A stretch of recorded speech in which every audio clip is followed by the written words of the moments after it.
Hello everybody and welcome back to my channel. We finally have some breaking news from Congress. A group of senators have just put forward a new infrastructure plan that may be passed soon. President Biden promises to change Social Security as soon as this year. And folks, an infrastructure plan crafted by a group of Senate Democrats and Republicans would cost roughly $1 trillion, and that's a price tag that leaves the senators with work to do to win over members of both parties. Thank you so much for being here. I appreciate everyone's support. This is your 4th Stimulus Check Update and news report. Are your people on the Senate side and on the House side ready to accept restraints on Medicare, Medicaid, Social Security, all that stuff? Well, let me divide those. I think on Social Security, you'll find more resistance for one reason. It's not part of the deficit. It's not part of the... Right. If you were to increase revenues in Social Security or decrease costs, that would not go into deficit reduction. It would go somewhere else. And there were 29 Democrats, I was one of them, who signed a letter saying, do it, but do it separately and later. It's not as immediate as the crisis of Medicare and Medicaid. Robust support for an equitable, inclusive global economic recovery were the top priorities of our nations as we got together. We know we can't achieve one without the other. That is, we have to deal with the pandemic and in order to be able to deal with economic recovery, which as we're doing. Now, the proposal, which aims to update physical infrastructure, such as transportation and water systems, would cost $974 billion over 5 years, or $1.2 trillion over 8 years. It would include $579 billion in new spending, above the baseline already set by Congress.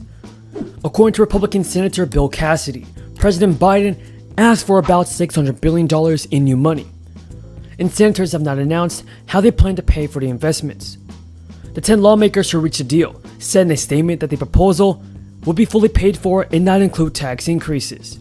The group framed the proposal as a compromise to upgrade U.S. infrastructure, with bipartisan support in Congress, and the senators still need to win backing from President Biden and congressional leaders for their plan to gain traction. In a statement responding to the plan, White House spokesman Andrew Bates said questions need to be addressed, particularly around the details of both policy and pay-fors, among other matters. Joe Biden's hopes of channeling billions of dollars into green infrastructure investments to fight climate change are running into the political obstacle of winning over Republican lawmakers, who oppose that approach as unnecessary, excessive spending.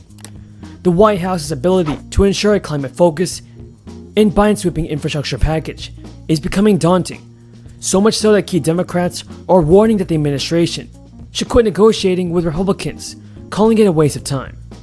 Democratic Senator Ed Markey told reporters, "From my perspective, no climate, no deal. I won't just vote against an infrastructure package without climate action. I will fight against it."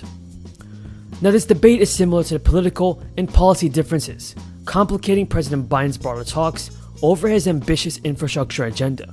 The sweeping $1.7 trillion American Jobs Plan making its way through Congress, as Democrats and Republicans argue over what exactly constitutes infrastructure and how much is needed. The president is seeking a newer definition of infrastructure, trying not only to patch up the nation's roads and highways, but also to rebuild its economy with new kinds of investments for the 21st century. What do you think, everybody, about the Biden administration? And what do you think about the Democrats and the Republicans? Do you believe that they will send out the 4th stimulus check? And should they stop playing political games and help out the American people? Leave your thoughts on this in the comments below. Now, the annual cost of living adjustment, or COLA, for Social Security benefits in 2022, usually announced in October, could be 5.3%. That's the highest since 2009, based on Thursday's Consumer Price Index announcement. The Consumer Price Index in May rose 5% from 12 months earlier, and that is the largest yearly gain since August 2008, that the Labor Department reported on Thursday. From April, the Consumer Price Index grew 0.6%, representing the second largest advance in over a decade. Now, many of you are wondering what President Biden plans to do about the Social Security boost. There are millions of Americans that count on Social Security benefits to provide income when they are retired or disabled. Unfortunately, the program's funds have been running low. The latest official estimate from the Social Security Administration shows that just 79% of promised benefits will be payable in 2035 due to depletion of its trust funds. Joe Biden has proposed adding an extra $200 to millions of monthly Social Security recipients that that are receiving monthly Social Security payments. The additional benefit was first proposed by 2 Democratic senators, and that was Ron Wyden and Elizabeth Warren. In a statement, both of the senators wrote, "We're pushing to include in Congress' next stimulus package a $200 increase in the monthly benefit for all Social Security, veterans, and SSI beneficiaries through the end of 2021. The two estimated that such a supplement would add $4,000 in the pockets of seniors and people with disabilities who have earned this benefit by contributing to Social Security with every paycheck, and improve the lives of millions of Americans and help our economy stabilize and recover." According to the SSA, the average monthly Social Security check for retired workers was $1,514. The administration says that the number of recipients aged 65 and older who will likely be on Social Security in 2035 will increase by 22 million, from 56 million to more than 78 million.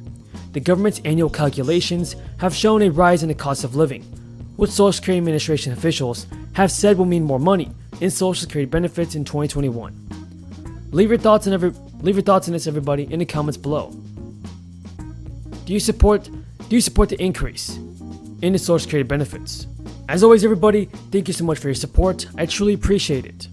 I'd like to thank Yale Lempert, who is our charge at the embassy, filling in for the ambassador.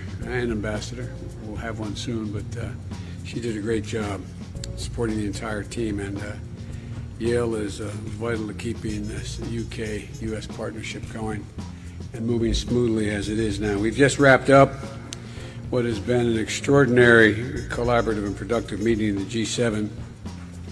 Everyone at the table understood and understands both the seriousness and the challenges that we are up against, and the responsibility of our proud democracies to step up and deliver for the rest of the world.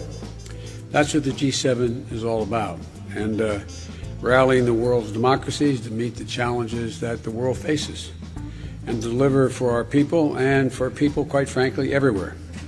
Ending the pandemic and maintaining robust support for an equitable, inclusive global economic recovery were the top priorities of our nations as we got together. We know we can't achieve one without the other. That is, we have to deal with the pandemic and in order to be able to deal with economic recovery, which, as we're doing in the States, but we committed that we're going to do more for the rest of the world as well. The fact is that the U.S. contribution is the foundation to work out how we're going to deal with the 100 nations that are poor and having trouble finding vaccines and having trouble dealing with reviving